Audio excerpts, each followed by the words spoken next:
Hello everyone, welcome to install Mania. Welcome to our new tutorial. In this tutorial I will going to show you how to install VSCode in Windows 11 PC. So I go to my browser and I open my browser and I search VSCode. So this is the VSCode or Visual Studio Code editing and redefined. So I click on it and this is the VSCode home page. This is the download button, but I will ignore it. I click on download button and I click on the system installer x64. Then within few seconds download will be start. So I click on start download and then it is downloading via internet download manager. I already show the video how to install internet download manager on Windows 11 PC, so you can watch this video and install internet download manager on your PC. So I am waiting for to complete download.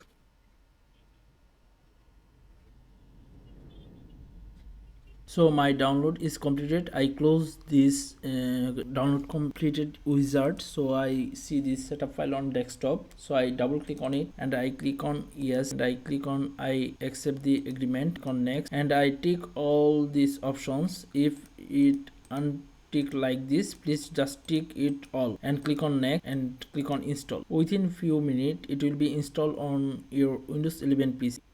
So click on finish button. So this is my brand new VS Code. So that was my video. In this video I was showing you how to install VS Code on Windows 11 PC. If you like this video, please hit the like button. If you watch this video from my YouTube channel, please subscribe my YouTube channel. If you watch this video from my Facebook page, please follow my Facebook page. Thank you for watching this video.